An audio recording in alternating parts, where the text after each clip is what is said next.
Manake kana unasikiaje? Hapo jinsi ndio. Ndio mkuu wote. Aya.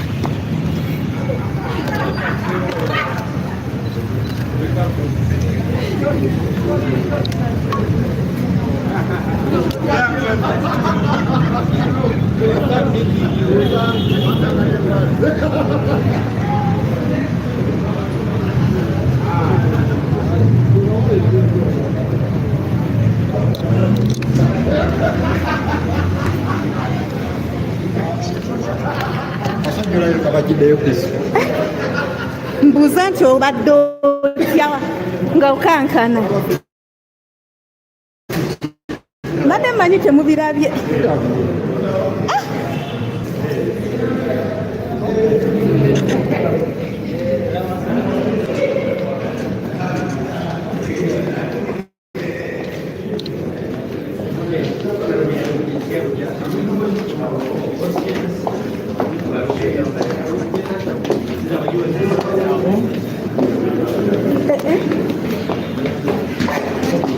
Tubadde tufuze ku vidiyo bonna nzimpulira abadde mukambwe bannange tubadde tufudde leero nange mukwati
mupi nfulumye nendabe emmotoka nga teriiko kintu kyonna.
Good morning, ladies and gentlemen, distinguished guests. We would like to start the day with our anthems, as we can keep standing. so that we can commence the day.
Let's be seated.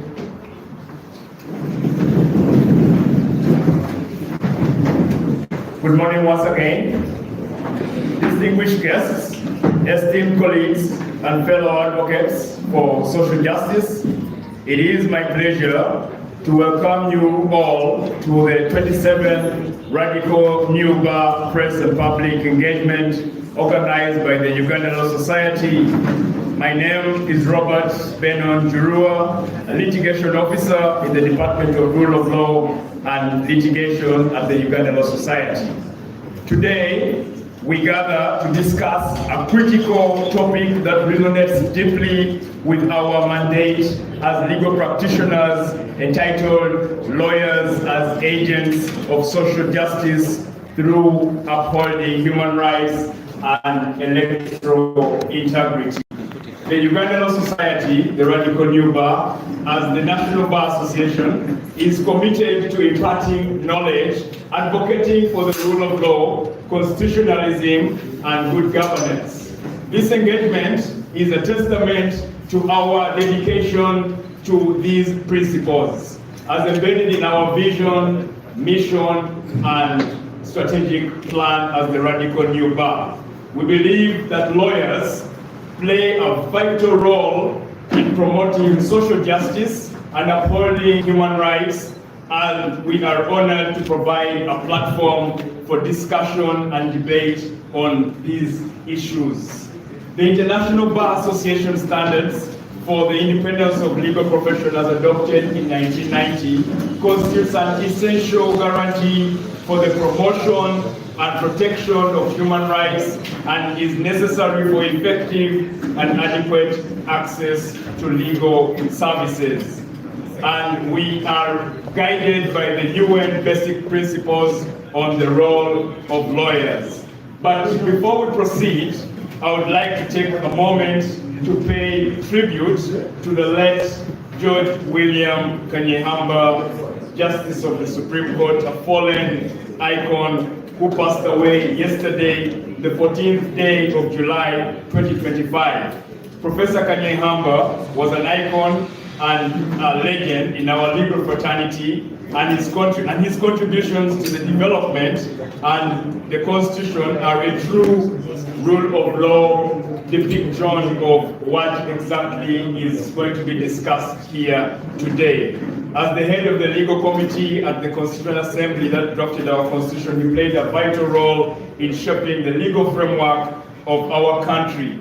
We remember his legacy and continue to draw inspiration from his commitment to the rule of law and constitutionalism. A lot more will be said as we move on with the program. One of his favorite quotes, and in regard to what we're discussing today, is derived from a constitutional court matter, the presidential election petition number 1 of 2006, in which Colonel retired Dr. Kiza Besigye was versing Yoweri Kaguta Museveni and another, in which he noted that the overriding principle of the rule of law is that the Constitution is the alpha and omega of everything that is orderly, decent, and legitimate. Anything that claims to be higher should be shot at once by the Supreme Court using the strongest legal missiles at its disposal. We are privileged today to have the President of the National Unity Platform, Honorable Robert Sentamu-Kyagulanyi, a leading opposition party in the Parliament of Uganda, who shall be spoken about more in as far as the continuation of the activity for today is concerned. But without further ado, would like to invite the head of department, Ms. Afra Apio, to deliver a message from our esteemed CEO as we prepare to engage in a meaningful and thought-provoking conversation, and may these deliberations that we are going to engage in today contribute to the advancement of social justice and human rights in Uganda. Thank you so much.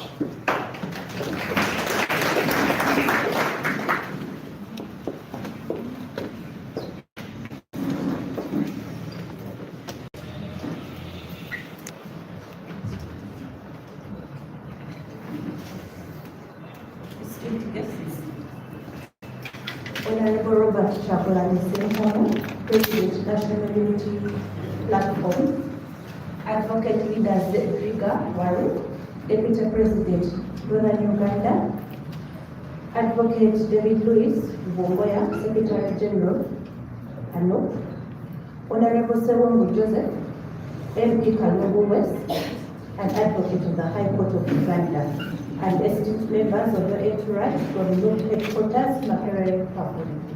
Allow me also recognize the presence of advocates in the room. Advocate Benjamin Katana, Advocate Elias Lamkola, Advocate Abed Nasa Mujokori. Distinguished council members present, both physically and online, Mr. Eddie Lambulu, Council Member Eastern and Interim Secretary, presently representing the RMD governing council members, presidents of the Rule of Law clubs, distinguished members of the Uganda Law Society, present both physically and online, members of the press and the public, present both physically and online. Good morning. My name is Apio Afra. I am the head of Law Uganda Law Society. I am representing the CEO, Ms. Christina Wari, who is currently in this post. My chief task this morning is to read her welcome remarks verbatim, and I shall proceed to do so. On behalf of the Radical Labour President, Mr. Isaac Semakade Senior Counsel, I am delighted to welcome you all to the 27th session of the R&B Live Series, a hybrid digital and physical engagement convened every Thursday to foster dialogue between the Radical Labour, the press, and the public. This innovative platform is the brainchild of our dynamic R&B president, and it has grown to become a vibrant space for legal and civil discourse. We are deeply grateful to you all who take time to engage with us week after week. Your participation fuels our mission. This week, we break with the tradition of hosting the R&B Live on Tuesday so as to accommodate our keynote speaker today, who has rescheduled engagements on Thursday. We thank him and the Note Secretary for demonstrating flexibility in fixing this date despite a very demanding political program ahead. The 27th R&B Live has taken on additional significance for the ULS fraternity in light of yesterday's deeply saddening news of the passing of Justice Professor Dr. William Kanyehamba, Senior Counsel, a distinguished jurist, academic, and patriot.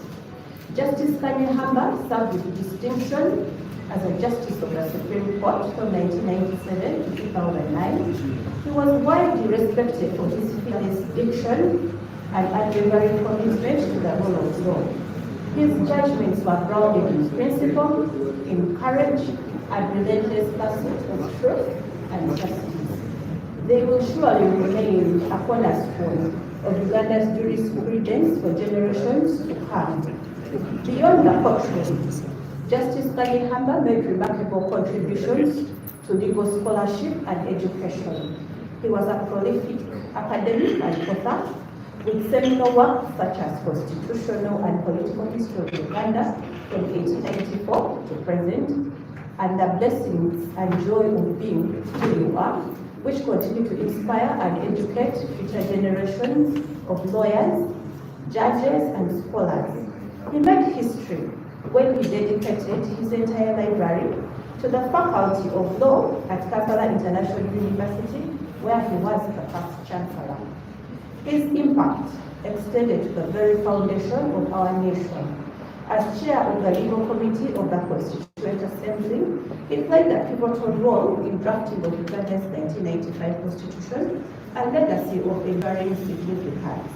He also served with distinction as Attorney General, Minister of Commerce, and Minister of Justice, using his deep legal expertise to shape Uganda's legal framework and democratic institutions. We extend our heartfelt condolences to his family, friends, and all who were touched by his life and work. As we reflect on his extraordinary legacy, let us be reminded of the values he championed: integrity, justice, and fidelity to the law. Shall we now stand and observe a moment of silence?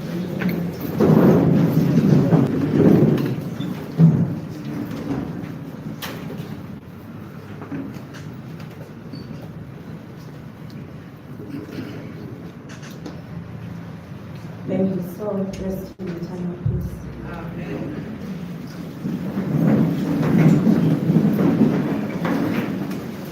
As we officially enter the political season, it is imperative to reaffirm that the bar remains neutral and open to all political parties to report their respective concerns with the administration of law. In keeping with this solemn affirmation of the independence of the legal profession, today we are pleased to host Honorable Robert Chagulanyi Center National Unity Platform President.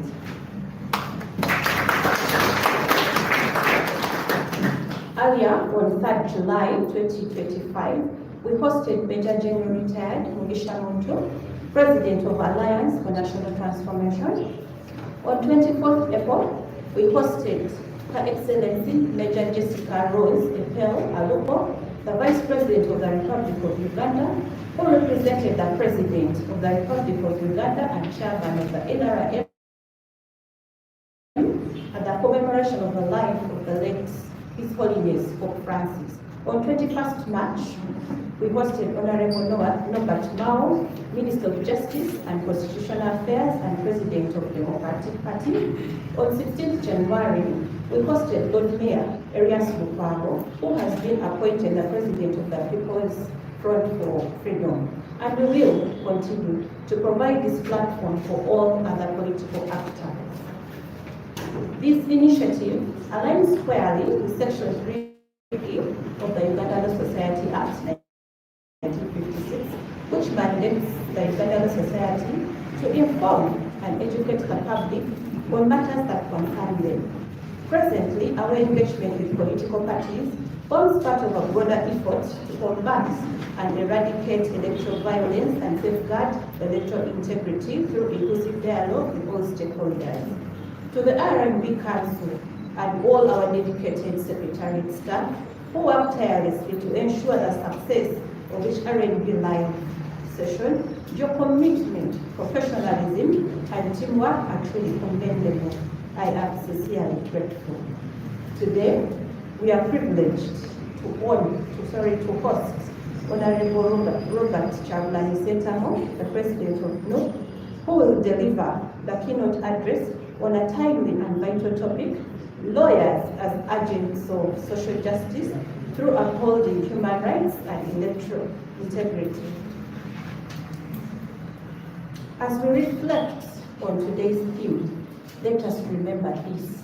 Each of us, whether seated here or joining us virtually, has a role to play in the upcoming elections, and the role begins now. Through our clarion call, Bang the Table, Back on Track, the Radical New Band reaffirms its unwavering commitment to ending inhumane and degrading practices and ensuring that Uganda's electoral processes uphold dignity, fairness, and the rule of law. In that spirit, we warmly invite you to join our alliance against electoral violence, a collaborative effort to champion electoral integrity across the nation. Thank you all for your kind attention and your continued support. I have a small announcement to make. UAY 5393. I now take this singular opportunity to invite Mr. Eddie Namfulu to start. Thank you.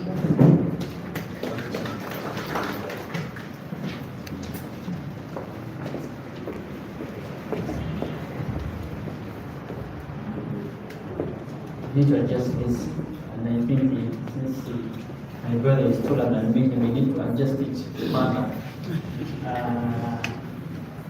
Good morning, everybody. We are delighted to host you this morning. There is that aura of something good is about to happen in this room here. And indeed, Mr. President, something good is about to happen. Allow me adopt the protocols laid down, but again also express I've been rescued by my brother here. Thank you, this is much better. I will not have to lean over. Allow me to welcome you, Mr. President, to our home. This is the home of the Radical New Band.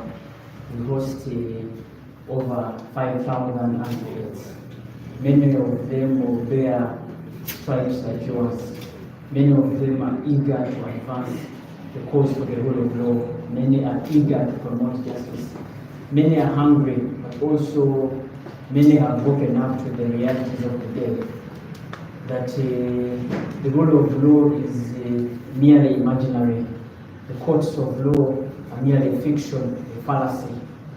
They do not deliver basic observance of human rights. There are no guarantees in this country. And so when we even gather to listen to you this evening, we are eager that from this address, those that have been sleeping shall wake up, that those that have been slumbering will hear your voice. The Radical New Band has been calling out voices for change, to stand up and be counted. Our brother here has always stood with us here. But there is a clarion call for every member, every Ugandan to stand on the right side of the rule of law. Many of them haven't had that call, mostly because of, I think, who is calling. As a charismatic leader, my hope is that they will hear your voice. And those are words coming from me. I wrote down something to read, but I have to first deliver what is near and dear to me. When you began your campaigns in 2000, at the first elections, you were in Mbale, and among your first talk shows that they prohibited you from attending was in Mbale. You came out strongly and fought for your rights to address the public. The case was filed at that time there, and on occasion I used to appear with the council brief at that time. But it was a different day for us in the regions because the Ugandans had never come out to speak for themselves. Even the lawyers had never come out to advocate for their individual rights. When you came out and we witnessed heavy police deployment at the court premises, we witnessed violence, prohibitions, and all manner of impediments to prevent you from appearing in court. I remember on the second last day before the matter was exposed, I appeared on that day, and when they asked me where you were, your vehicle had been seized and had been impounded and you had been denied the means of accessing the court. And when I told that to the court, it wasn't convinced. It presumed that there was a desire not to attend court. But as a matter of fact, and even as I will go on, you will observe that the rule of law activists and the fighters for justice are victims of oppression. Many of them are being subdued, many of them are being suppressed. Right now, our own president can't be with us here, Mr. President. He began the strongest advocacy that we have ever witnessed within the legal profession. That advocacy disturbed and disrupted many persons that weren't pleased with hearing the truth. The sad thing about our state is that when they are told the truth, their recourse is to suppress truth. They suppress the voices of truth. They suppress any meaningful voices for reform and change. Right now, he can't be with us here today because of what he was saying, because of what he was calling out against the powers that be. It displeased them. We are running a race to ensure he returns as early as possible. But just like you and just like all of us, we are caught up in an oppressive system, one that subdues any meaningful voice of reason. But we can't be subdued.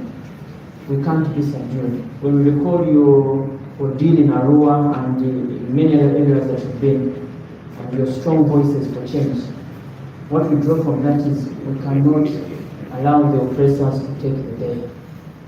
We can't allow the oppressors to take the day.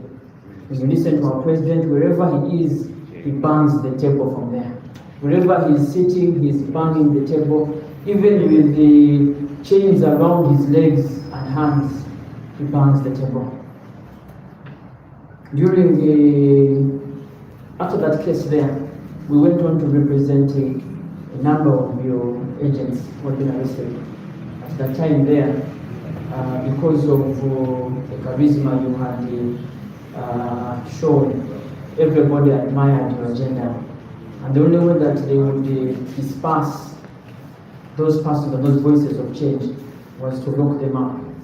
Mr. President, a number of your agents were locked up on charges of robbery, on charges of treason.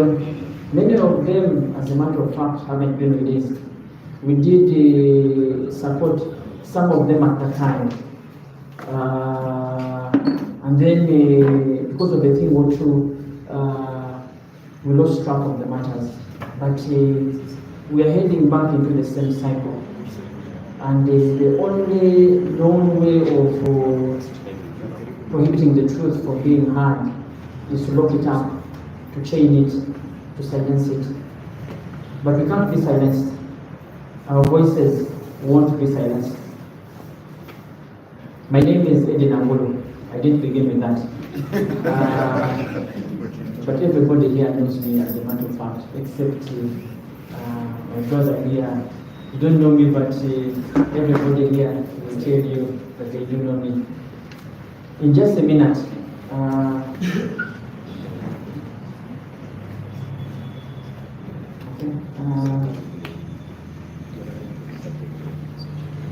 today's R&B Live is one of its kind. Unlike the usual business, today we are having a public lecture from a notable figure, one that has been drawn from the trenches. He's one of us. He bears our stripes. He bears our scars. He bears our hunger. He bears our passions. But also, while we suffer pessimism, he bears optimism. And as he will embark on his lecture later on, we hope that his voices and his call shall be heard by those that are in the deepest of sleep, those that have given up, those that have succumbed. I want to thank the members who are attending online, the members who are attending physically. I want to thank our team that is on ground now who has made today possible. This is an important day because our country is at a critical point. We are looking into the 2026 general elections. This period presents an opportunity and a test for democracy.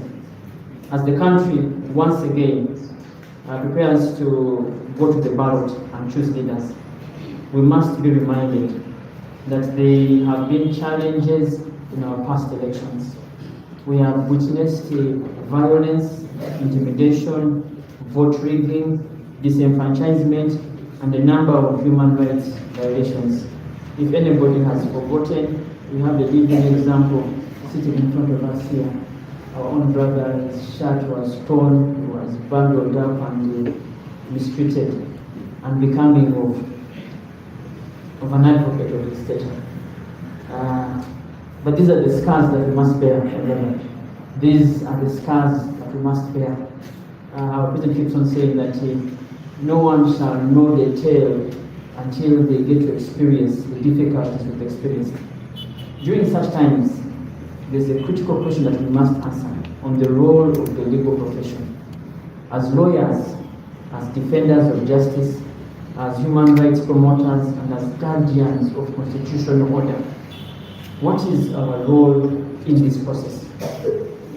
Our guest speaker this morning will take us deeper from his own experience of the electoral cycle and the human rights as a whole. Ladies and gentlemen, it's my pleasure and my singular honor to invite Honorable Robert Chagulami Sentamu to discuss with us lawyers as agents of social justice through upholding human rights and electoral integrity. He's a lawyer, an artist, social activist, a leader, philanthropist. He is the president of the National Unity Platform. In 2017 to 2021, he was an independent member of parliament. And during that time there, he set up the People Power Movement, a force to reckon with in Uganda's political dispensation. But before politics, he was a successful musician who used his talent and celebrity status to appeal, to advocate for social justice and the rule of law alongside other issues that concern the common man. Since joining politics in 2017, he has remained at the forefront of the struggle for freedom, human rights, good governance, and democracy. This has made him a symbol of resistance and hope for many. He brings a unique perspective as both a leader and a lawyer who has been stretched to the limits and possibilities of Uganda's legal system. He and his supporters have been abducted, illegally detained, persecuted, subjected to all forms of inhumane treatment, and yet they continue. They continue in this pursuit. Allow me invite him to address us this morning. Thank you so much.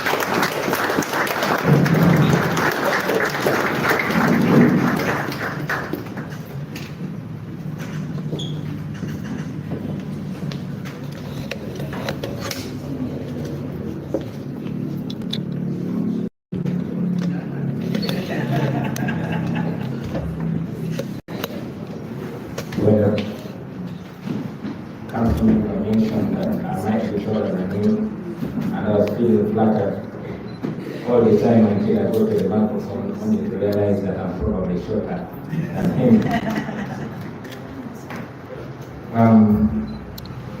Mr. President, in absentia, and the entire Radical New Bar, distinguished members of the bar, students of justice, fellow citizens, dear friends and frenemies, ladies and gentlemen, good morning. Good morning. I saw some people giggling, but yes, you cannot be in a gathering and only expect friends, so you have to recognize all people. Today, ladies and gentlemen, I'm deeply honored by the invitation to address this very important gathering of the land friends. Today actually becomes even more significant following the passing of the giant of constitutional law in Uganda, Professor Keynote, a man who has championed the rule of law in Uganda at great personal risk and sacrifice. In fact, today everything that I want to say to you can be simply summed up by a call to the lawyers of this generation to simply emulate the life, the words and actions of Professor Kanyihamba. He was a man willing to sacrifice everything, including friends, status, material benefits, everything for the sake of advancing constitutionalism and the rule of law in Uganda. May the Almighty God receive his gentle soul in heaven.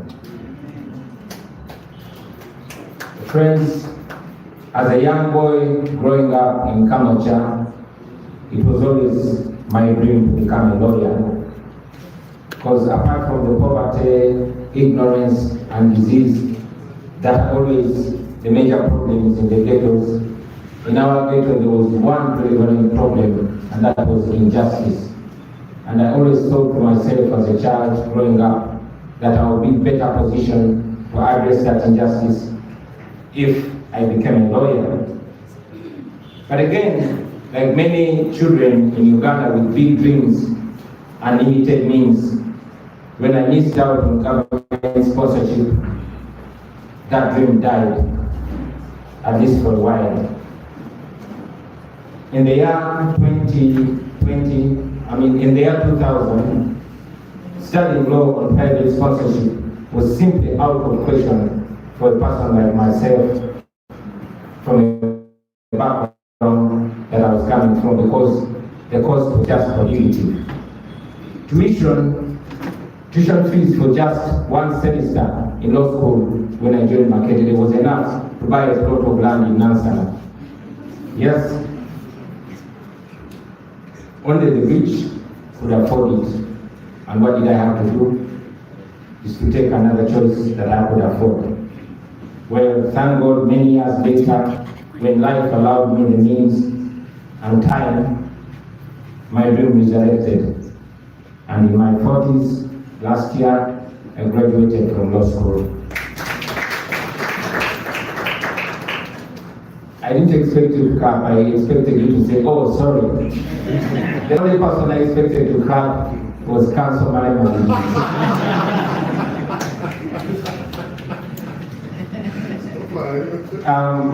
Friends, for me, that actually was the first major realistic encounter with social justice, or rather social injustice.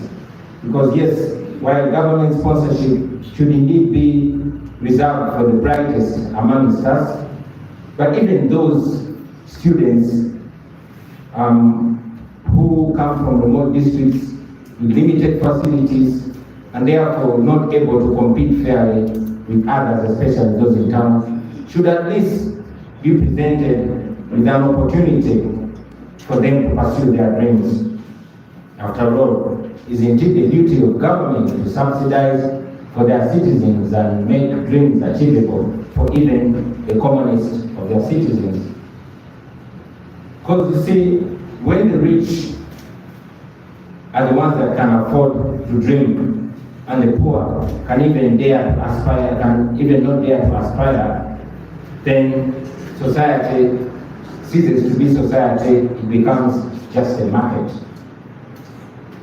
Many dreams of the underprivileged people are destroyed in their infancy, and the society is not a society that every citizen can be proud of.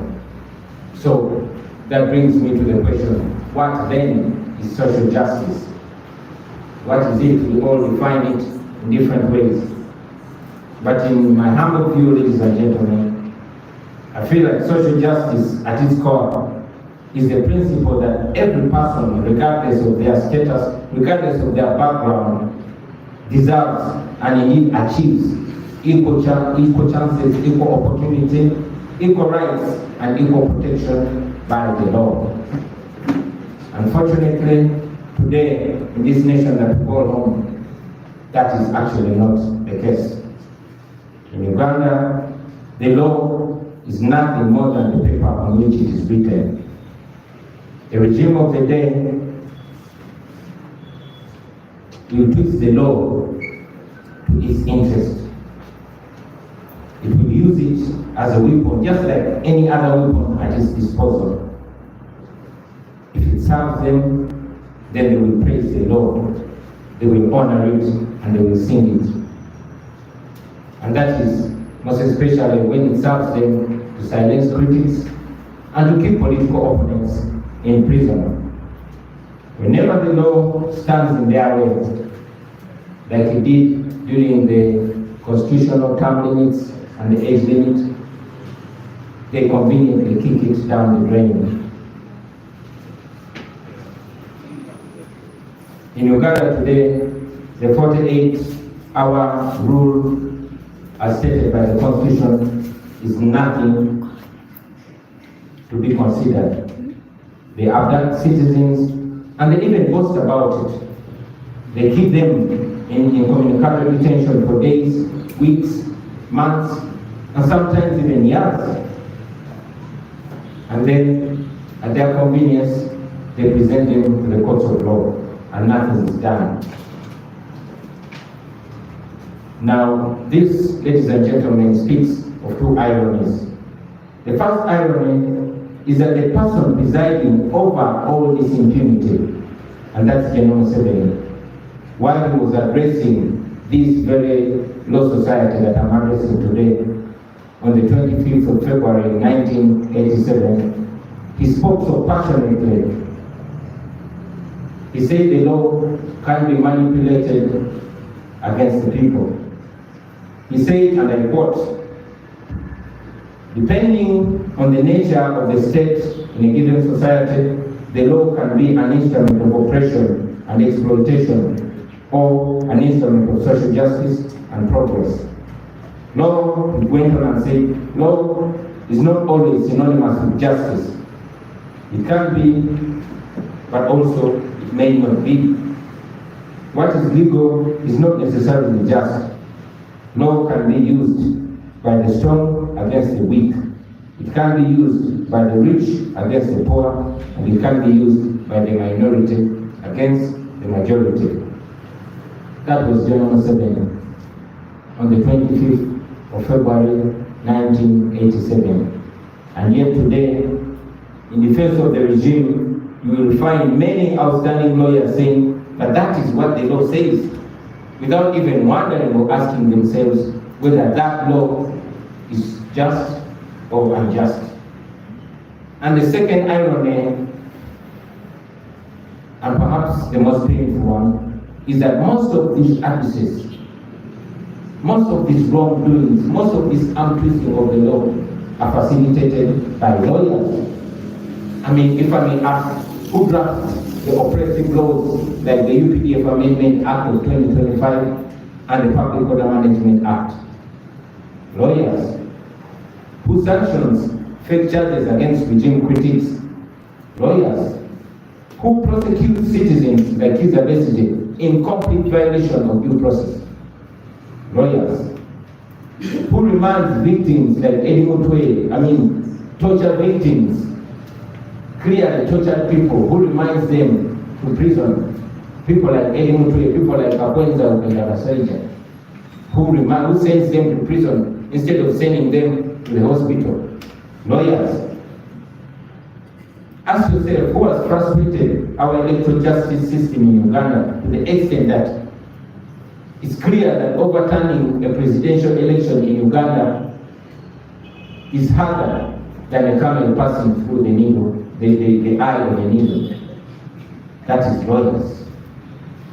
Today in Uganda, Those who steal taxpayers' money are protected by the criminal justice system, while those who protest against them are punished.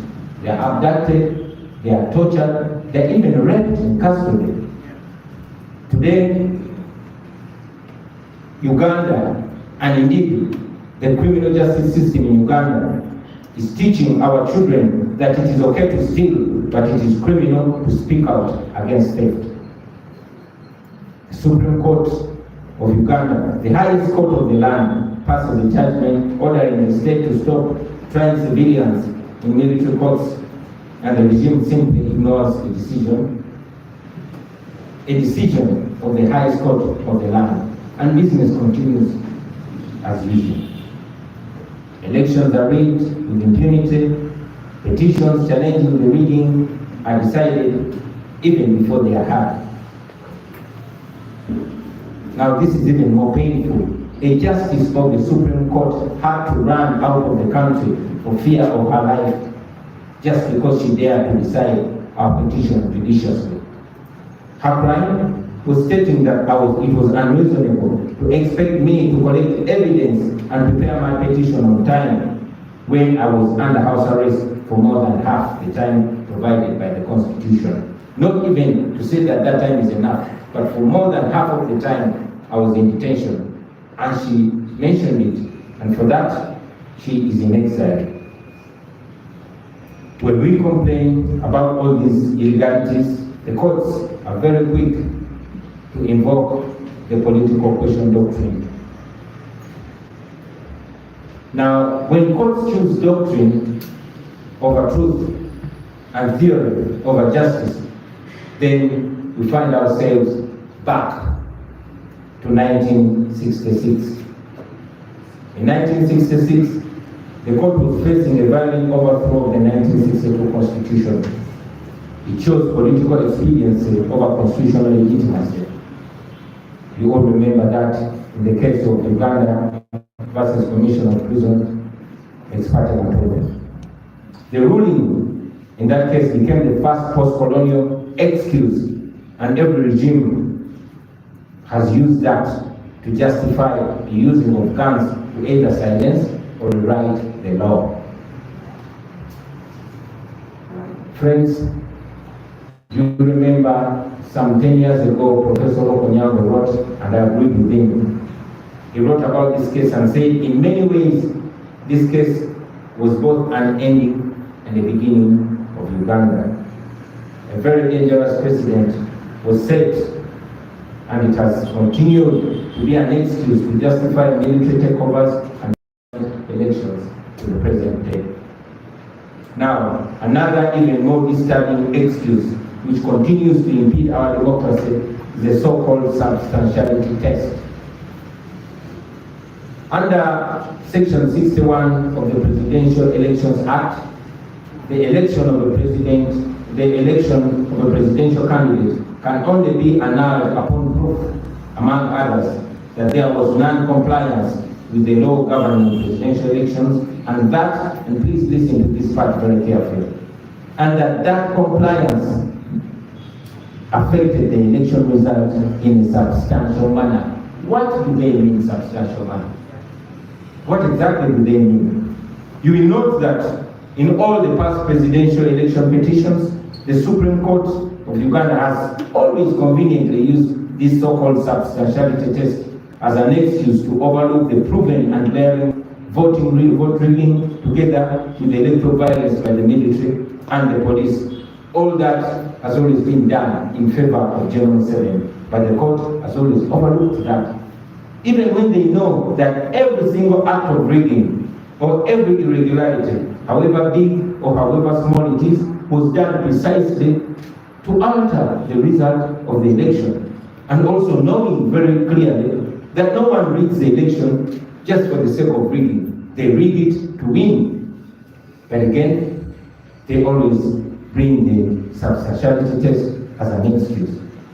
And they always overlook the facts to decide what they want to decide. Friends, lawyers should have the moral courage to call it exactly what it is: judicial cowardice, dressed as legal doctrine. Ladies and gentlemen, that judicial cowardice is what has failed our democracy, and it has kept our country moving in circles. It ignores the reality that in Uganda, electoral malpractice happens throughout the entire electoral process, from pre-electoral times to post-electoral times. I mean, you see abductions, you see torture of opponents, you see gerrymandering, you see internet blackouts, you see military deployments, you see open briberies, etc., etc. You don't just see the ballot stuffing and rigging on the day of the election. It happens long before, it happens during, and it happens long after. But the courts of law have always closed their eyes to that. If we had the rule of law in Uganda, what is named, then this was supposed to shape the entire legitimacy of the entire electoral process, but it does not. Unfortunately, the Supreme Court judges always choose to favor the regime just because they feel safe doing that than upholding the rule of law. So, dear land friends, I think it is high time that lawyers stop acting like they are safe in this burning house called Uganda. Friends, you are not safe. In a burning house, in a sinking boat, nobody is safe. So don't even lie to yourself. We are here, but I look around and see that all of you lawyers are just as vulnerable as the ghetto people where I come from. Right before me, Councilman Biobol is there, was abducted and kept incommunicado for almost a week. He is a lawyer. That alone is supposed to speak to all of us, ladies and gentlemen. Peter Chibira was a lawyer, but when he walked into the reckless community, he was suspected of being a thief, and he was beaten to death. Ivan Bakesiga was a successful lawyer in his own right, but when illness came, he was as vulnerable as anybody else. He tried to fundraise, but eventually he died. All of us, I mean, who does not remember Bob Kasango? Yes, he was controversial, but he was a very good lawyer, and he was a very wealthy man by any standards. But he died in prison, denied bail, and by extension denied the medical attention that is so badly needed. He passed away. Now, I want all of you present here today and those watching us online to ask yourself that if Mudi Obole, a renowned lawyer, if Bob Kasango, if Ivan, if Peter, if they're not safe, why do you think you are safe? Why do you think you're any different? Now, please remember that no one is safe in a lawless society. Not even you, the lawyers. You may have degrees, you may have titles, you may be successful, you may be well known. But when this regime crashes constitutionalism completely, you are the next that they're going to come for. I promise you that. If Uganda collapses, as we all see, it surely will, if we don't do what we must do, every one of us is going to be as vulnerable. If the country burns, it will burn you as hot as it burns a border rider in Chifumbira, or in Chevando, or in Kamucha. You're not going to be any different. So, my dear land friends, my humble request is that you join the rest of the citizens in saving this country. You lawyers of all citizens, let's understand the problem of Uganda. And by that, you can be part of the solution if you choose to be. And that way, we shall all be safe. Because like we continuously say, all of us will be safe, or no one will be safe. I want you to remember, ladies and gentlemen, that history is calling. Different generations of lawyers in Uganda are always risen to the occasion whenever history has called. We all remember that it was lawyers, including the now gone Justice Kanyamba. It was lawyers that were the driving force in the Mosul Conference, which culminated into the liberation of Uganda from the Amin dictatorship.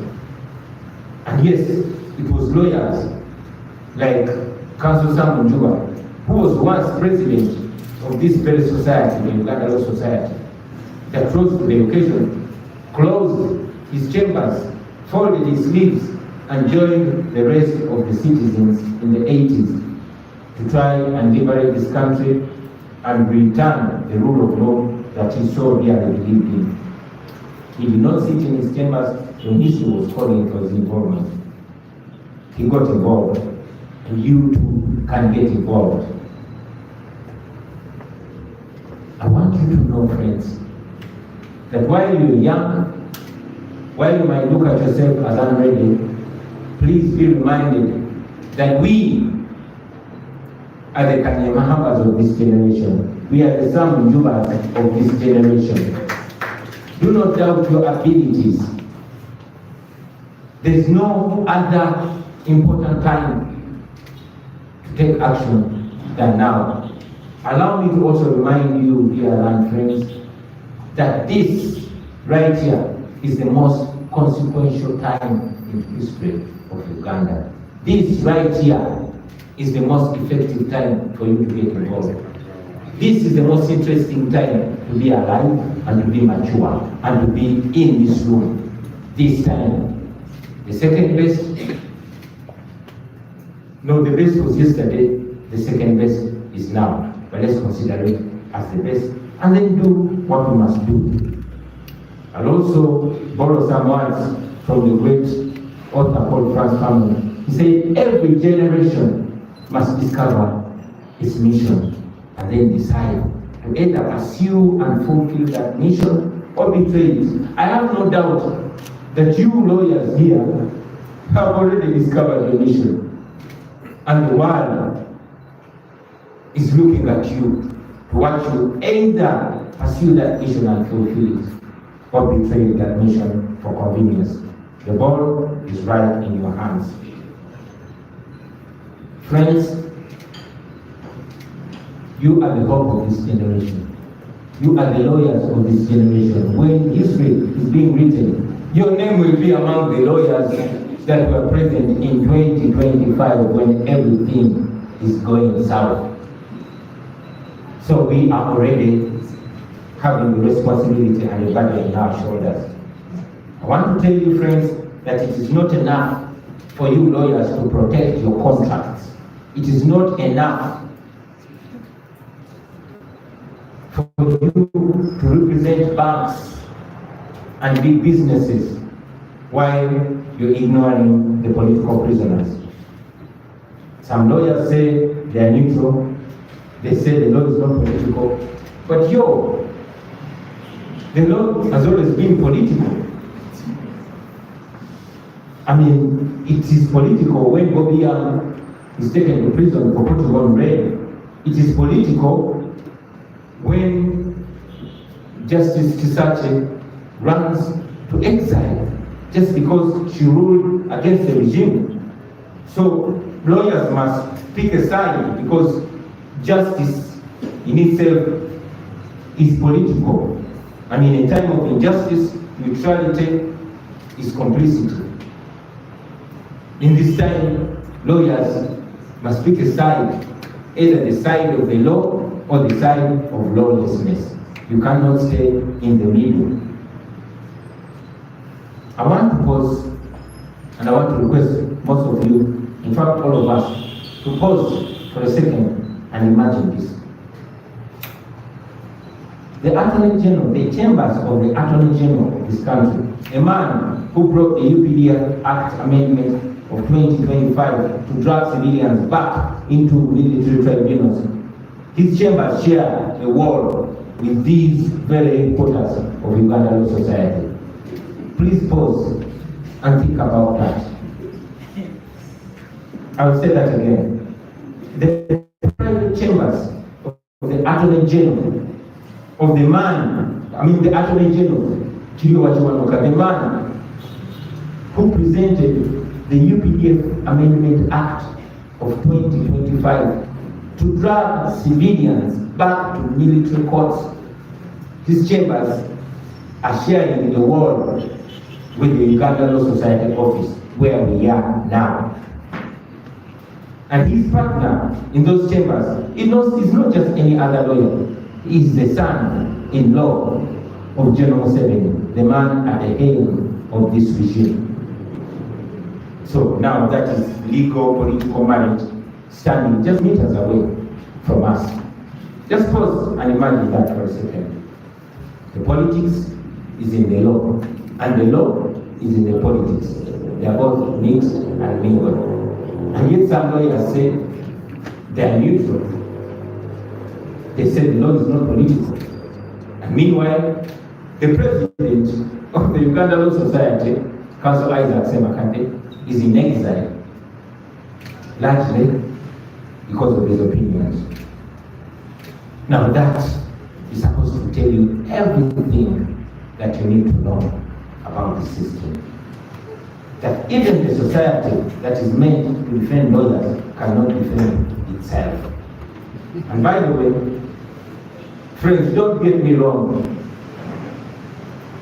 I don't want to come off as if I'm pretending not to understand where we are. I know we're not living in France. I know we're living in Uganda under General Museveni. So, I understand. Don't get me wrong. I understand the complexities of legal practice and the dictatorship. I know that every lawyer here knows about the fate of the former Chief Justice of Uganda, Ben Chimanuka. I know that all lawyers in Uganda know that he was picked from his chambers and he has never been seen again up to the present day. So I can imagine the fear in the activist lawyers as they go about their work under this dictatorship. But again, friends, we must face it, because we cannot just resign to fate as if there's nothing that we can do about it. There's definitely something that we can do about it. If anything, it calls for us to be even more bold and more determined and face it with even more courage. Because if lawyers don't speak up, then who will speak up against lawlessness? I recognize among you many noble lawyers that have not shied away whenever justice has called them. I want to thank you. I salute the legal team of the National Unity Platform for rising to the occasion and putting their fear aside to defend our members and our supporters and our fellow citizens against oppression and injustice. I salute the relentless work of lawyers like Counsel Aaron Chiza. I salute Counsel Gadarius Wakafuzi. I salute Counsel George Musisi and many other lawyers whose practice has become synonymous with activism despite the risks. You guys are not just lawyers, you're patriots. And I want you to know that the Holy Spirit in the highest regard. Thank you very much. We all are strong and continue to be strong because of your example. I would also thank some of our brothers in the legal fraternity, people like Councilman. Thank you for always being a problem. Because you always challenge us to be the better version of ourselves. I'm glad that none of your challenges has gotten me off guard, and I hope none will get me off guard. We are not your friends. I mean, we are not your enemies, our brothers. We are colleagues trying to make Uganda better. And indeed, we must always keep each other in check and be open to be checked, because that's the best way we are going to be servant leaders. Brothers and sisters, today I want to dedicate this my presentation to the late Anthony Wameni, a lawyer whose commitment to defending victims of political persecution will remain imprinted in the memory of our struggle. Thank you very much. May his memory live in us forever. And to you now, the lawyers, the students of justice, and the citizens of Uganda, I say this. Please look back at the different generations of lawyers throughout Uganda's constitutional and political history, and please reflect on what they did when the nation was losing its way. Then pause a little and ask yourself, will your future self look back with pride to your present self? Will your future self be proud of the decisions and the position and the stand that you took today? That's a question that you don't have to answer right now, but I hope it's a question that will keep lingering in your mind. My brothers and sisters, it is a moral challenge to all of us lawyers. It is a moral challenge because if the law speaks, then lawyers must be the voice through which that law speaks. We must be the conscience that refuses to go numb. We must be the dream that refuses to die. We must be the truth that refuses to hide behind neutrality and technicality. Uganda is not short of lawyers. You are many, we are many. But Uganda is short of courageous lawyers. Lawyers who refuse to sell their values for convenience and for comfort. Lawyers who understand that justice is not a job description. Justice is a calling. If the law is being used as a weapon against the people, then let the lawyers be the shield. If the Constitution is under attack, let the lawyers be the defenders of the Constitution.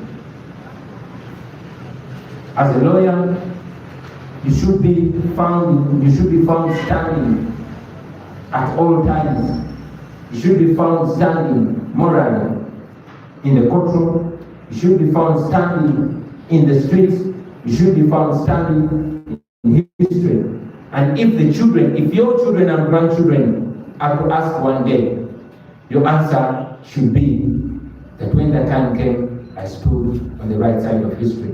Whether or not that will be your answer to your grandchildren is for you now to decide. I thank you very much, friends, for listening to me, and God bless you.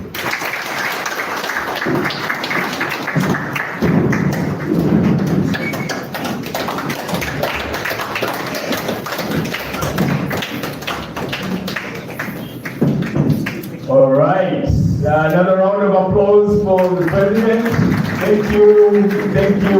Thank you so much, Mr. President, for those thought-provoking statements, your wisdom shared, your personal experience. We have a lot of stories about you. We are so honored that you're able to come and share with us. We have a lot of respect for you. I come from Arua. I was one of the people who was in Arua at that time. It wasn't a very nice experience, but your bravery has brought us this far. We thank you so much, and we continue to pray that the Lord bless you in all your endeavors. We're very sure of you. You're just one of us.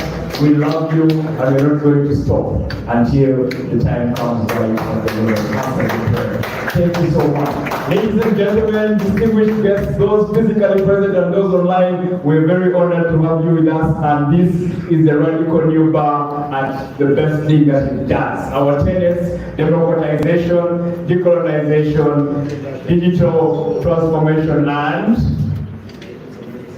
demilitarization is what we are doing today, and we have had very beautiful statements from the President, a lot of take-homes that we are going to use into the next agenda item, which is question and answer. Mr. President, we thank you that you're able to be here with us. We'd like to delve into question and answer. We know there are questions in the house, there are also questions online. We'd like to take a few minutes to go into that session, and we have a microphone over here moving around with Samantha. Are you in? Ladies and gentlemen, time for questions of what has just been shared by the President. Please. Do you have? Okay. We got one question here, Mr. President, from one Gerald Odom. He is asking, Honorable, we need you as a member of the Uganda Society Radical New Bar. What are you doing? When are you doing the bar course and becoming a member? Mr. President, these are not our questions. We are picking questions from the general public and some from members. I would request that you receive them with grace, like you've always done, and feel free to answer them. We shall also, through you, allow you to maybe pass the questions that you think can be answered by your panel, so as to engage the public. And ladies and gentlemen, you're also allowed to ask the panel available. They're all distinguished, interestingly, lawyers. Ladies and gentlemen, just clap for the panel today. It's a full lawyer panel. Thank you. That's the Radical New Bar. Thank you. The other question is from one Goreti Nami. Goreti says, thank you, our president, for your courage and bravery. My question is about overstay in power. Sometimes members of the opposition fault the incumbent president for overstay in power. However, they have also been MPs of their regions for too long and are not giving young people a chance to serve. What is your opinion on that? And given that you have been the NUP president for 2 terms, will you be willing to step down in future? I hope that was succinct. Is it sufficient, Mr. President? Thank you. We have Mr. Shafiq Were. Thank you so much for the questions. Many Ugandans have lost hope in Ugandan politics. Majority don't even go to vote. What is your message to us who don't have hope and do not plan on voting in 2026? Mr. President, we shall allow you the grace to answer those 3 as the others are flowing, and the public physically present is also going to take time to ask a few questions. Thank you. You can activate the microphone. Is that okay? Check 1, 2. That's right. Respect. Yeah. Thank you very much. These are rather interesting questions. Why? When are you joining the bar? When am I going to the bar course? Friends, I'm a problem person. It would be embarrassing, but because of my circumstances, it's actually interesting to mention that while others study a law degree for 4 years, I studied it for 7 years. Because for 7 years and in 2 universities, because of the political situation that you see in Uganda, in and out of the classroom, in and out of prison. And the situation has not changed. I'm thankful that I was able to accomplish this, and it's my desire to become a real lawyer, because I know that a lawyer that has not done the bar course is like a horse with a broken back. So I am aware that there is something missing. However, there's more important work that we are doing. We are removing a dictator. And when that is done, when time allows, I definitely go back, and I'll be very proud to join the bar then. About overstaying power. For clarity, I don't believe in overstaying power. General Museveni said it, and I agree with him. There's a problem with Uganda, in particular, Africa in general, and the leaders that overstaying power. It's not written anywhere that, a leader should stay and stay and stay and stay. If a leader does not inspire other leaders to come and take over from that leader, then that leader has failed.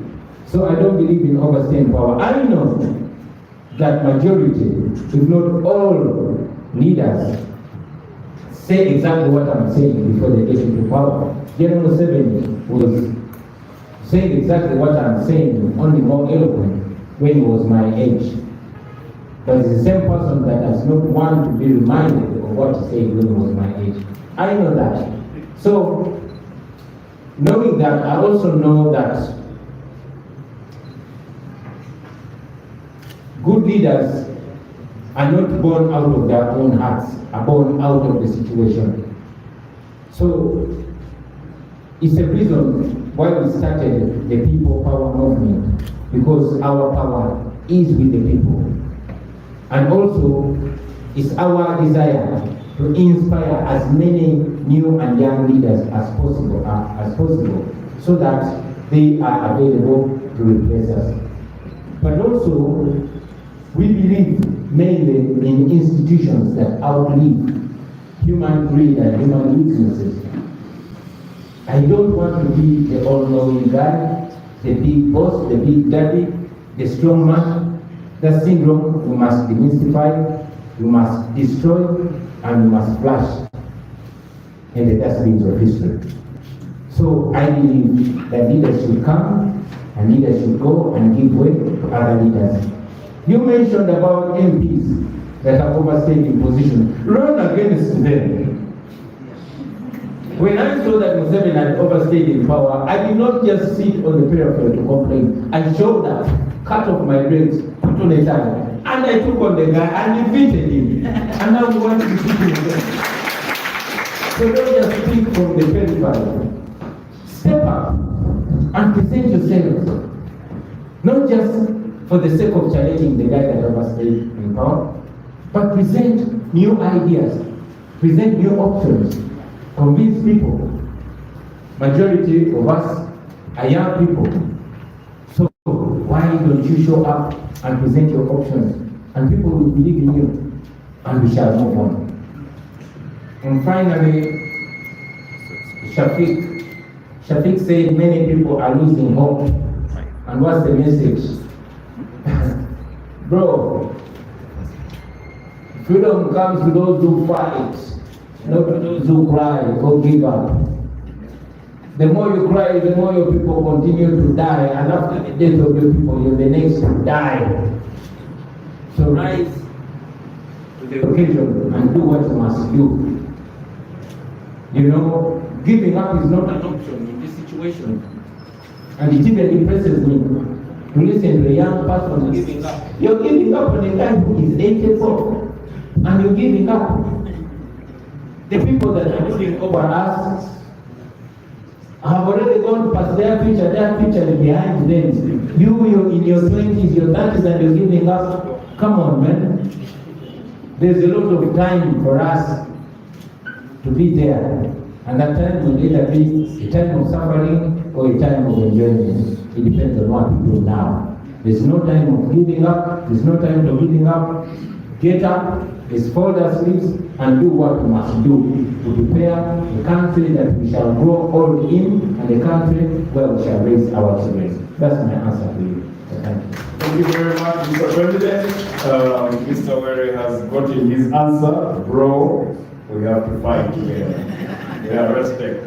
We have a question from a gentleman here. Yes, Mr. President, I'm called Ronald Seka. Mr. President, I work with the Olawino newspaper.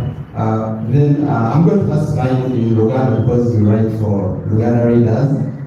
Seko President, Gakaruka Bia Yumuka Kagwa. President Jepsileyo abantu bagamba nti wagamba nti n'omwaka tekujja kubeera nga Nakyemanja tonnamujja kuyinza. Naye otunuulidde olwaleero nga Nakyemanja akyali entebe mu entebe yo akyalimu. Pulezidenti gamba bannayuganda n'abavubuka abakkiririzaamu ennyo bukodyo ki bw'ogenda okukozesa okulaba nga Nakyemanja ava mu ntebe yo oba ogenda kumulinda afulufu. All right, thank you so much. Thank you so much, Mr. Seka. Mr. President, would like to request that we have a round of questions because we have been informed that your schedule is already tight.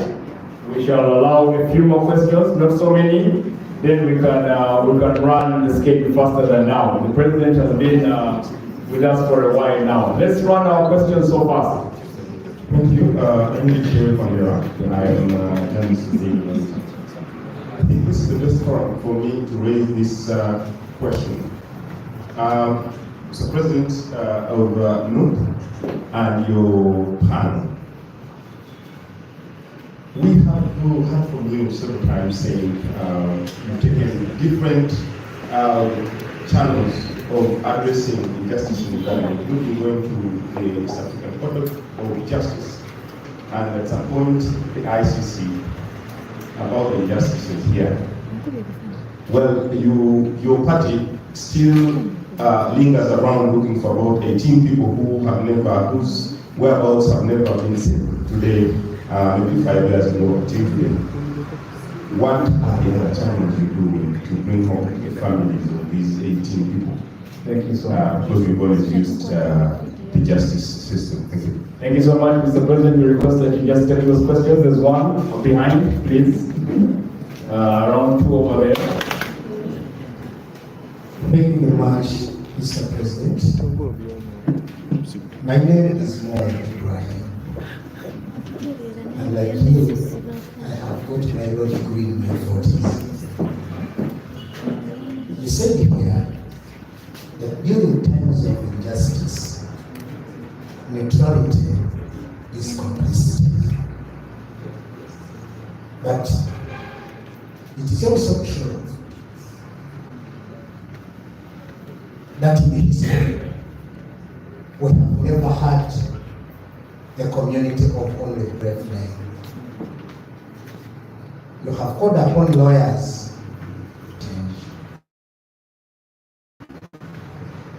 What message do you have for those who have vestiges of cowardice? Thank you, thank you. Next question, we're running out of time. Mr. President, I hope that is sufficient. You'll take enough, thank you. I'm sorry? Mr. President, Magom Ivan, aka People's Advocate is my name. Mr. President, with due respect to all questions asked to you because you're the head of state, but I want to be inclined to the theme of today about lawyers. Mr. President, just like you said, it took you 7 years to complete your law degree, but I want to tell you that it may take you 14 years to get your practicing certificate. I want to use this platform to bang the table to inform you to charge the people who can influence, because I know we have a shadow government, but you're also the president of this country. Mr. President, I want to report to you that it can take 7 years or even more after one completing a law degree or even a bar course that they don't get their practicing certificates. This in one way or the other affects the justice system. Some of us who would want maybe to participate actively are stopped. Thank you so much. So from this perspective, yes, you can reach out to the law because it's in parliament or any other alternative and run lawyers to challenge the law council to expedite the process of getting practicing certificates so that we can participate in the changing of this country. Thank you so much. 2 more questions behind over there.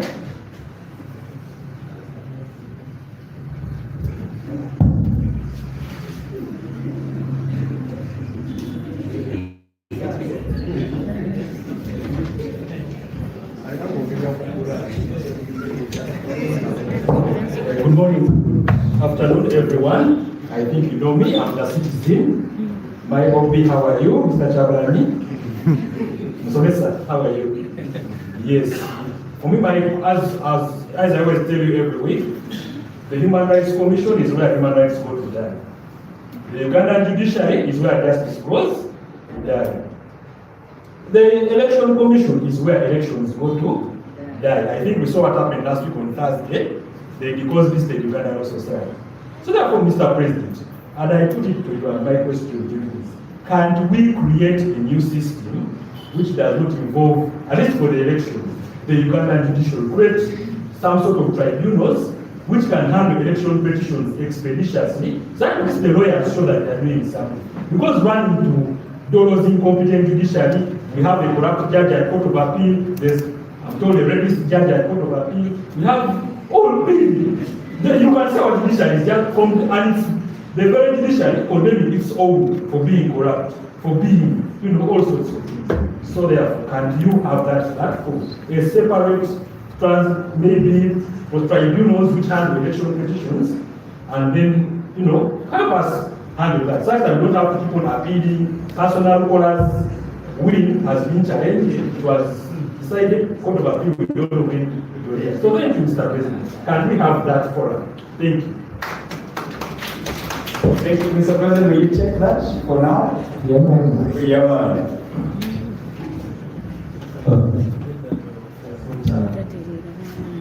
Thank you very much. The questions are interesting. Now, Chiseka asked me in Uganda, he said, "So many go Maruseka."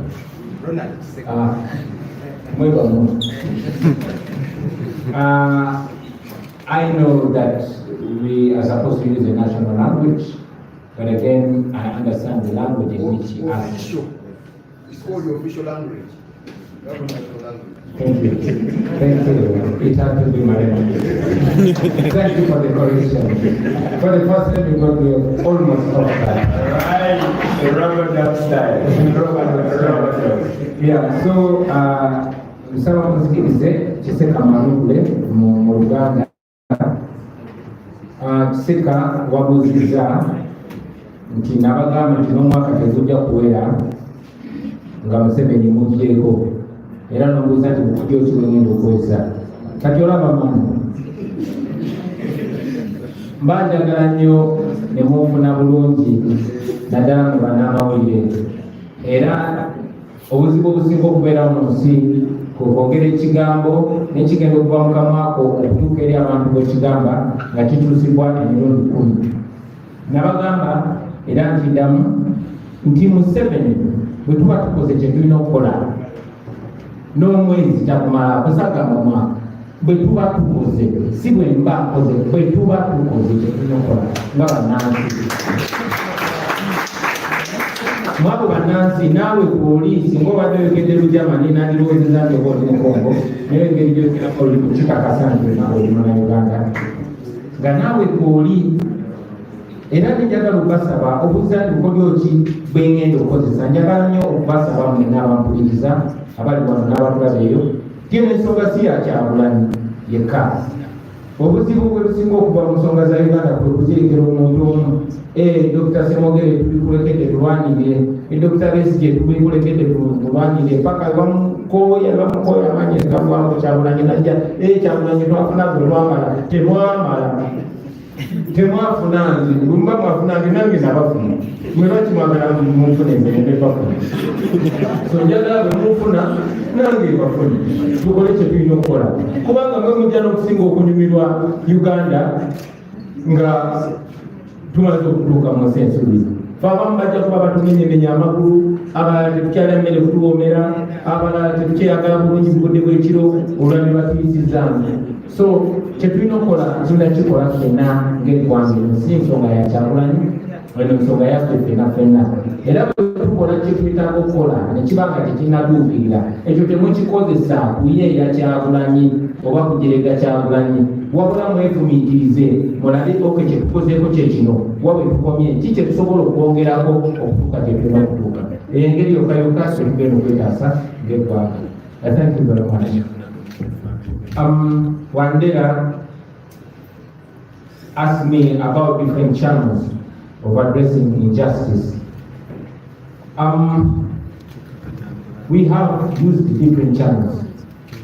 We continue to pursue all avenues to fight for justice, to demand for our missing people, who the government, through the Prime Minister, and very many other government officials have come out and admitted having them, but are not giving them to us. So we are pursuing every available legal and constitutional means. But again, we will not block to the way, or we are not standing in the way of other Ugandans that are equally paying, that are pursuing other ways. In 1980, while the Uganda studies and the Semogeles were pursuing political and legal means, Museveni and his friends pursued forceful and violent means. So just like the Uganda studies of the 80s, we are not standing in the way of those that are trying to free themselves by any means necessary.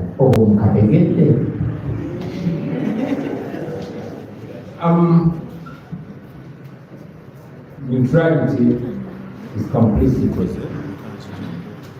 but there's no community for only brave men, my brother said. And he's asking me, what advice do I have for the cowards? My brother, you the cowards, you better die. Anyway, on a serious note, and I will quote one of my friends. You see, I have so many friends in the music fraternity, and there's this friend of mine who annoys me so much, but one of my favorite friends. His name is Chaka.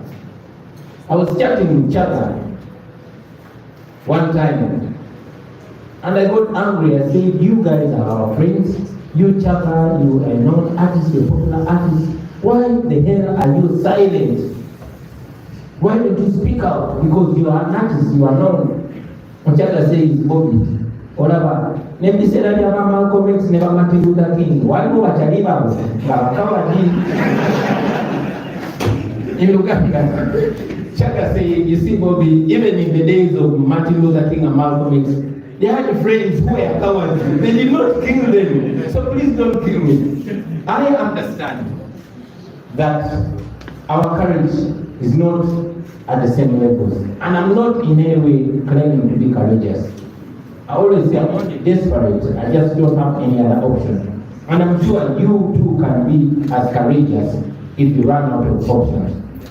But now that you still have full options and choose to identify as a coward, there's also something that you can do, coward. This is what you can do. Number one, don't be used. If you can't be on the front line fighting for better or defending others, at least don't be used. There's this saying that we were told by Malcolm X that no one can make you a slave without your permission. We permit our oppressors with our actions or omissions. We facilitate our oppressors. So if you fear to do something, then don't do anything in support of the oppressor. But again, you can do something in a safe way. We are living in the days of social media. You can tweet and post and make sure you push the message forward. You can be underground. There are many people that you know and many that you don't know that are actually very helpful in our struggle. Some of them are even working in public offices. Some of them are officers in the regime. I won't give you their names. But because they fear to lose their jobs, they fear to lose their status, they fear to lose their life, they only help us or help the struggle silently. So in this day and age of options, clearly everybody can do something to further the struggle, even a coward. I thank you.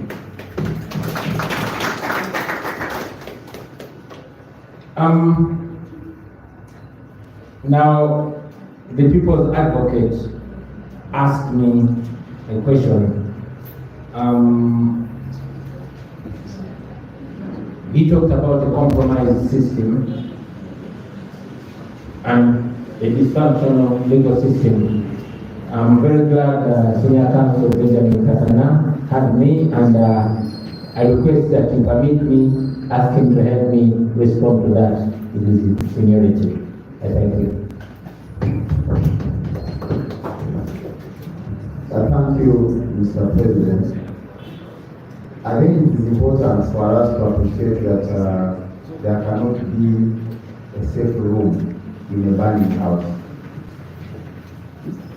The industry, just like the rest of the country, is undergoing challenges on account of the dysfunctionality of the NRM regime. So the only way out is not to approach it piecemeal. You are pushing for faster processing of practicing certificates, that you are pushing for faster processing of ABC. It's important that we collectively work towards an overhaul of the entire system. And that will begin by removal of the dysfunctional regime. and establish a government that is not extractive in nature. A government that is service-centered and people-centered, not a government that works for the people. Today you will process that, but the next day you go to Mlago Hospital and again you will be shocked by the dysfunctionality. The next day you take your child to school and you will be shocked by the dysfunctionality. So what we are experiencing now,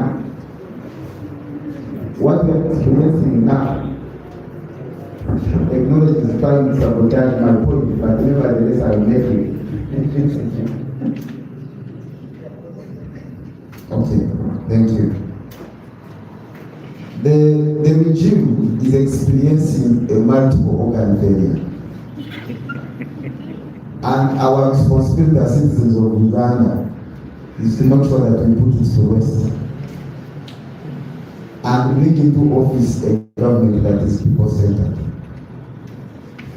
And I had a question about people being the cowardice, the brave. I think it is very important for the people of Uganda and for you lawyers to appreciate that what we are involved in is not electoral competition with Seven and the NRM regime.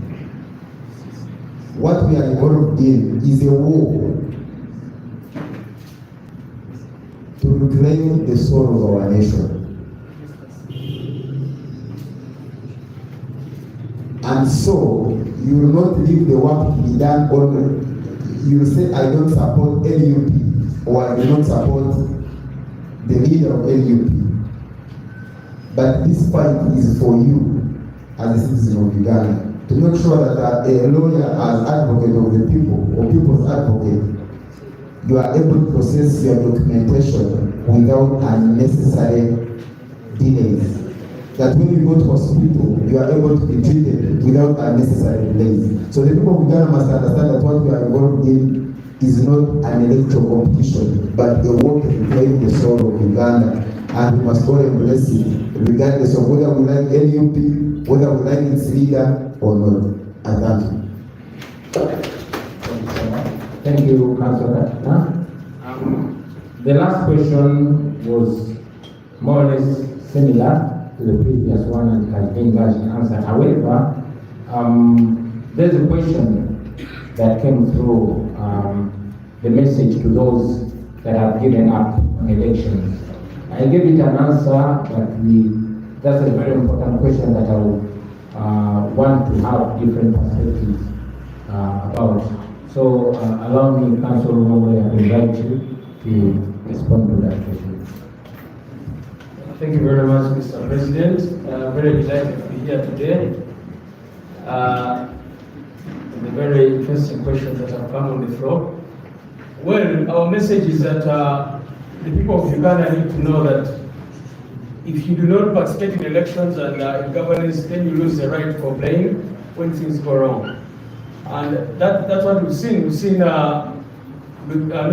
even with the massive rigging and election fraud that we see in all these elections, we see that the voter turnout is very, very low.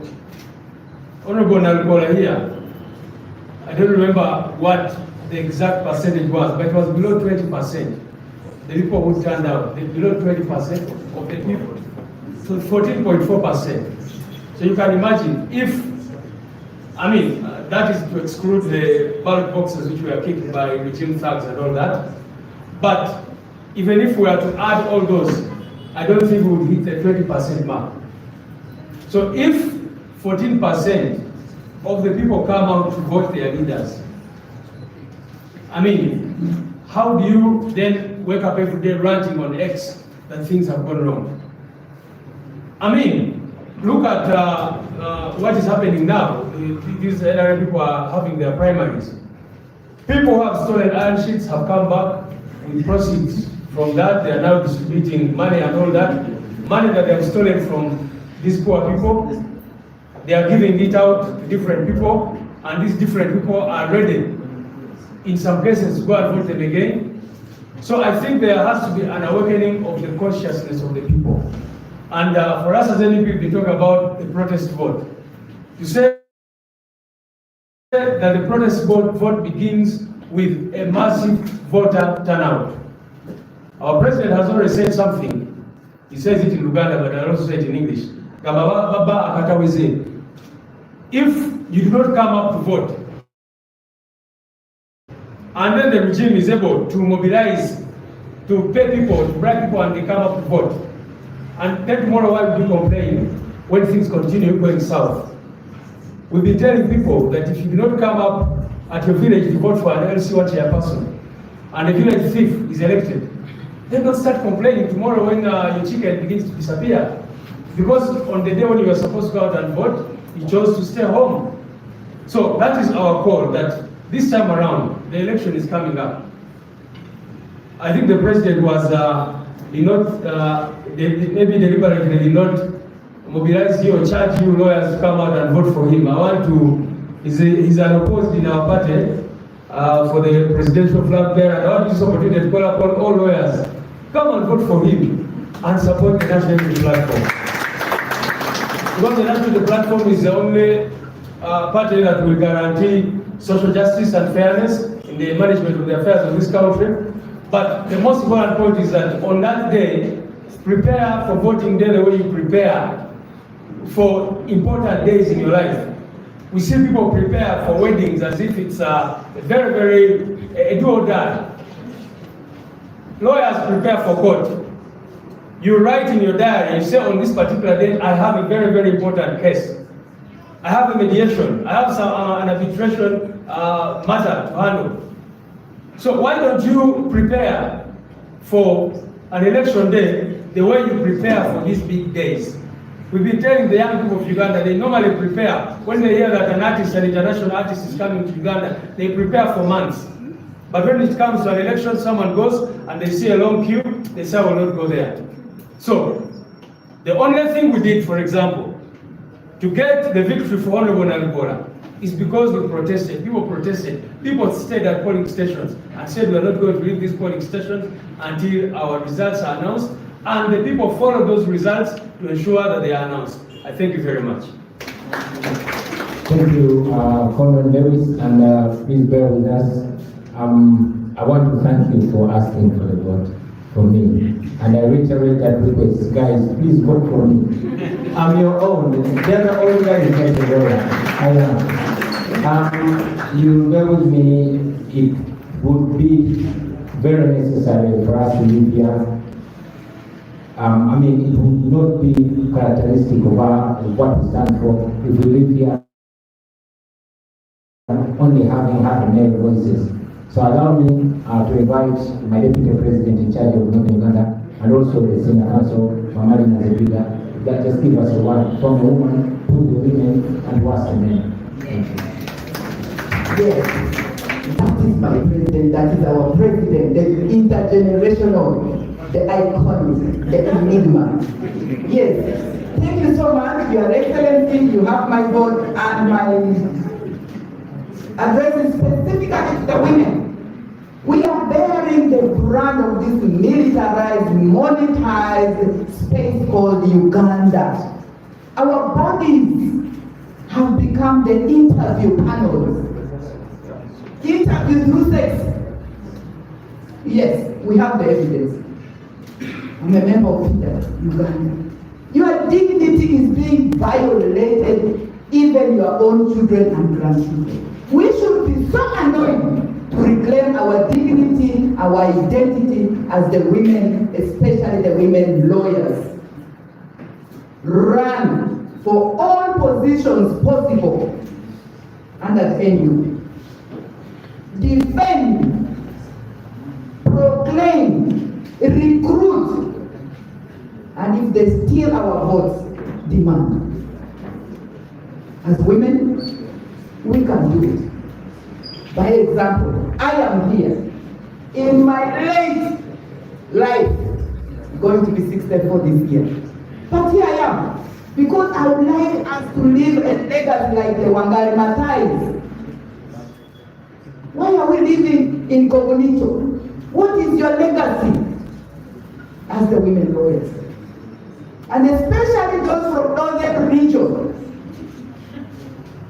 where we are, our people right now are being threatened all over. I got messages and shared. They want to portray northern region as NRM infected and infested. It's not true. It's not.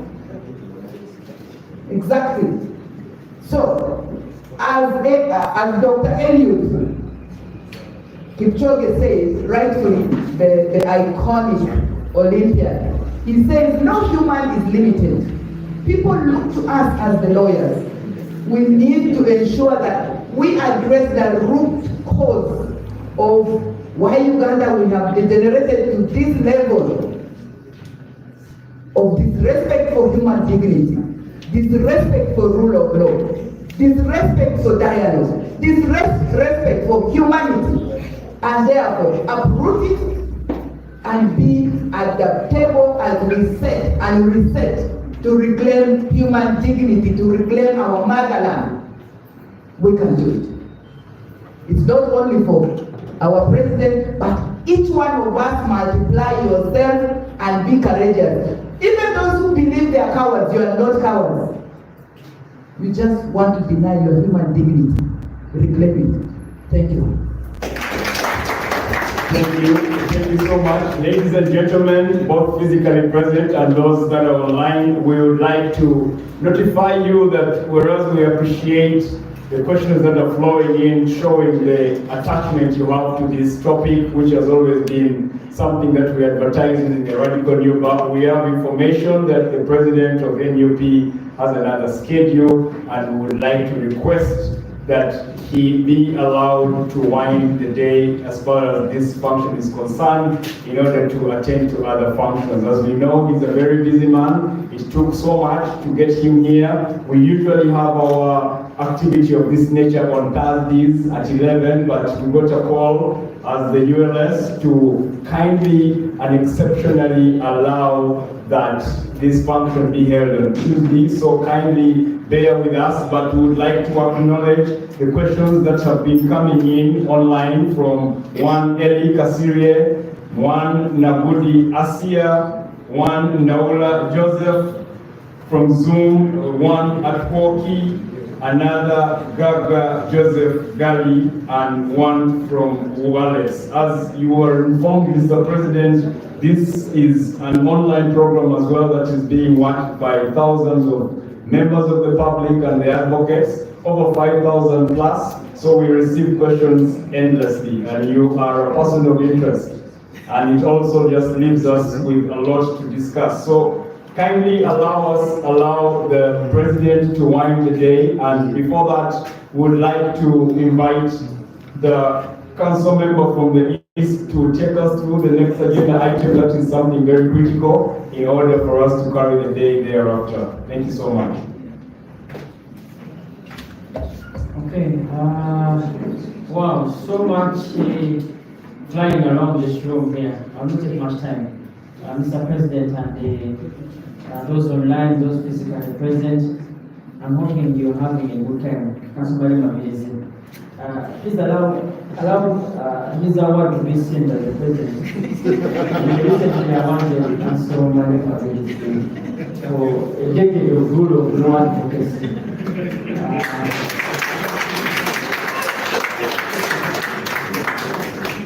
As is the customary, Mr. President, we always put pen to paper. We don't want to just talk and keep talking. We want to walk the walk. On previous occasions, we have made declarations and signed with the many of our guests a commitment to election justice, to a violence-free, transparent and fair process. We have designed one this afternoon. And I want just to read through it for members just to be able to understand what we are signing this afternoon before we can let you attend to your other days engagements.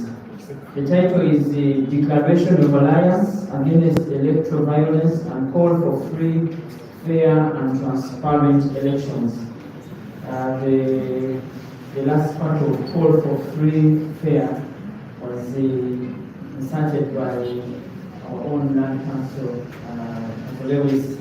It's important to rally members and rally the community and rally the stakeholders. The body is this. We, the undersigned members of the ULS, government, civil society, media, and the human rights organizations come together to condemn electoral violence in all its forms and to pledge our collective efforts towards preventing and mitigating its occurrence in Uganda. Recognizing the fundamental right of citizens to participate in peaceful and free elections and the importance of upholding the rule of law and democratic principles. Acknowledging the history of electoral violence and injustice in Uganda, which have marred the country's electoral process and undermined trust and democratic institutions.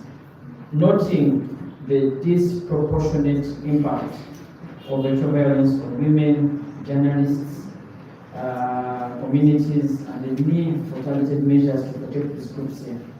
We commit to 1. Promoting free, fair, and peaceful elections through advocacy, education, and community engagement. 2. Supporting victims of violence through legal aid, counseling, and other forms of assistance. Holding perpetrators accountable through robust investigations, prosecutions, and sanctions. 3. Strengthening institutional capacity to prevent and respond to electoral violence, including through training and capacity building of law enforcement, judiciary, and electoral officials. We call upon all stakeholders, including political parties, candidates, and citizens, to join us in this effort to build a culture of peace, tolerance, and respect for human rights in Uganda's electoral processes. This is signed at the ULS House today, the 15th day of July 2025. Mr. President and our distinguished guests and those that are attending, we are going to endorse upon this document as a commitment that we shall walk the walk in 2026.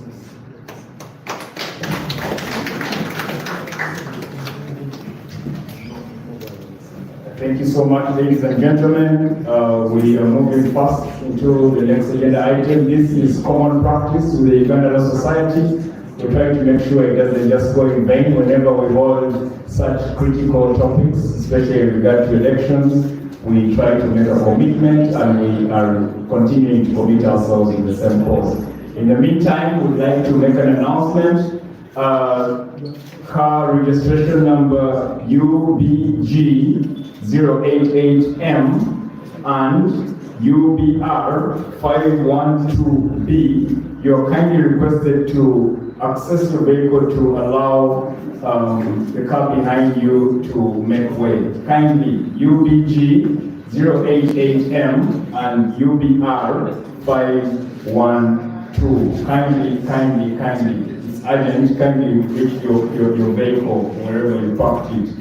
Mr. President, in the meantime, as you are signing these documents and commitments, we'd like to acknowledge the presence of Advocate Nasa Abed Mudiole, who is your member as well and was recently a victim of election violence, as you had announced. I will say so. He was arrested on the 16th day of March 2025. He was eventually released on the 23rd day of March 2025. And we had the honor to host him on the 5th day of April 2025 to share his account, and we honored him for standing brave like we have spoken, as it is the case. And would like to also let you know that with the Uganda Law Society, he is working together hand in hand to eventually petition the Constitutional Court in regard to the unlawful drilling as provided for under Section 45 of the Penal Code Act. We shall be very grateful once we get the support. We thank you. We also recognize the presence of Council Sassi, who was once here with us, as they did so much introduction. We recognize the presence of Council Musisi, who was here with us. These are the soldiers that you have mentored, and we have them here with us, and they have been enabling the public with impartation of knowledge. We also have the presence of Council Yassin, Yasin, who is a stalwart of the Radical Yuba. He's the head of ideology, and he has a very short message for you as well as the public. I would like to invite him to come forth and very briefly, like we say, let's keep knowledgeable of the schedule of the president. Thank you. Thank you very much, MC, and our advocate here, members present, and those online, like have been introduced. My name is Sentumwe Yasin, Nagomba. I am the head of ideology of the Radical Yuba. Mr. President, we are honored and exceedingly humbled to have you in our midst today. And like we have talked about violations, form of abduction, wrongful detention, our President, Council Isaac Kimase Semakade, Senior Council, is in exile. I am very alive to the fact that the NRM government, in its endeavor to restore human rights, one of its tenets was that no Ugandan should live outside this country. You very well remember the days of Kabaka Manga. You very well remember the days of Kabalega, Omukama, of Bunyoro, and the trend has continued. Amidst you, majority of you, if I'm not mistaken, you're all lawyers. And if I may request, can we have lawyers stand up with you, with your team?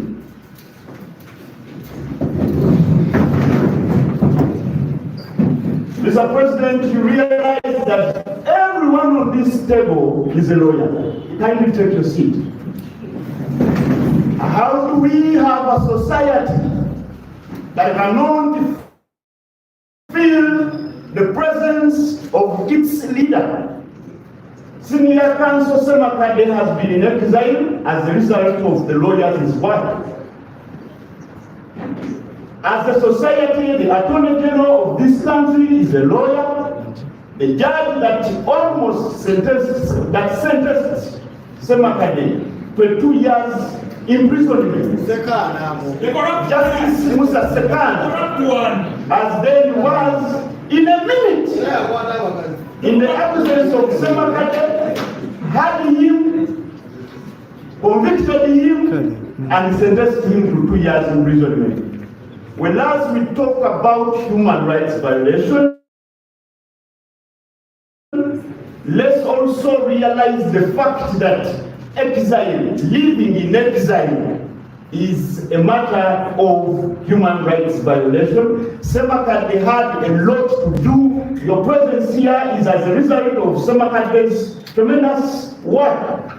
I am requesting you to use the office of the leader of opposition to say no to exile.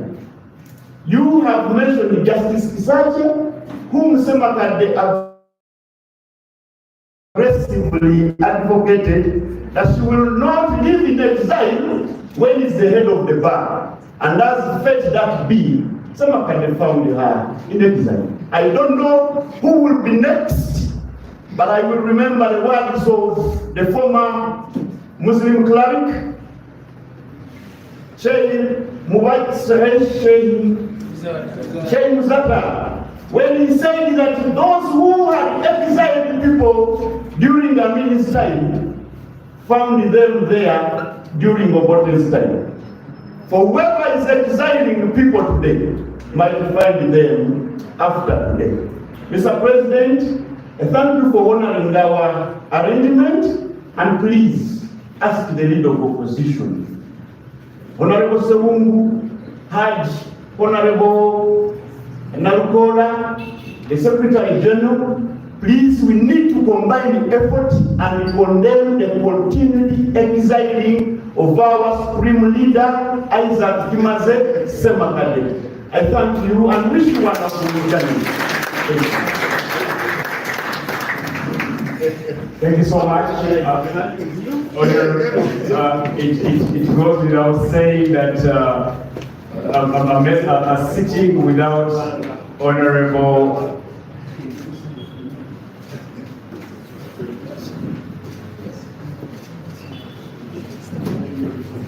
All right, thank you, our panel of distinguished guests. We'd like to move forward. We are running out of time. You'll bear with us once again, like I said. We're going to kindly request the panel that has the declarations before them to kindly stand up and display them for purposes of accountability, like is always the case. And the media, that is the fourth estate, who we're very grateful to, shall take pictures, and we shall use this as a commitment to follow up on issues concerning election violence and look forward to a peaceful election that is coming forth. And therefore ask that we walk the talk, like our council member has said. Ladies and gentlemen, thank you so much. And what is it a sitting like without a tickle from Honorable Nabukola? Kindly, 1 second. Activate the button. Yeah. Thank you, Robert. But what would I say? Once a wise man saying nothing. Let me tell you something. Yes, yes. When John F. Kennedy was contesting for presidency in the United States of America, he wanted the support of the black people. He went to Dr. Martin Luther King Jr. and requested for his support. What Dr. Martin Luther King did, he advised John F. Kennedy to organize a press conference, invites Dr. Martin Luther to sit there with him. And indeed, that's what John F. Kennedy did. And that message went to the black people that Dr. King has supported John F. Kennedy. I am with President Chagulani, and I salute him for the wonderful message. Thank you very much. Thank you so much, Honorable. Honorable happens to be my hobby. We went to law school together. We were living in Stonewall. And Council Katana, Benjamin, and the INC, we honor you and we are grateful to meet once again, especially in this capacity. Ladies and gentlemen, we're coming to the close of this function. You may be notified about the empty chair, the principal. Ladies and gentlemen, you want to go without getting to know what it means now and beyond. This is a symbolization of a departed soul, and to symbolize his void felt within our hearts even in his absence. And in this particular regard, this is to honor our fallen icon, Professor George William Kanihama, who has already been spoken about. And what is more interesting and more for us to take home is these books that we are seeing before us are from the President's personal library, Isaac K. Semakade, so as to know that he is knowledgeable and is a true champion of the rule of law and good governance. So we would like to continue to appreciate and be with him, and as we pray for his soul to continue to rest in peace, and also use the legacy as the President has already advised us, to see him as those shoes that we need to fill, very big ones, but also the good thing is we are all lawyers. So for the lawyers out here, anything else can be used, but this is what we have to use as our icon and our example. Thank you so much. Ladies and gentlemen, we come into the close of this function and would like to take the opportunity to invite our panel that usually sits with us to take a group picture. But before that, we are going to have a vote of thanks coming from two distinguished individuals. Mr. President and your panel, please be notified that the Rule of Law Department and Litigation is established to go down to institutions as well as the public. And for this matter, we also have management of rule of law clubs in the different universities in Uganda, one of them being your former university, Cavendish University, Makerere University, and we have presidents from those clubs that are members and attendees of this function. We would like to call one of them or the team that has been sat in here for this time to give a vote of thanks in representation of the children and the people who are going to be proud of their future tomorrows, as you say. Would like to welcome Angela or the Angel to give a vote of thanks, after which we shall be hearing from the Honorable Seungu, who will give a vote of thanks in his accord, and then we shall come towards the end of the function. Thank you so much. Thank you so much.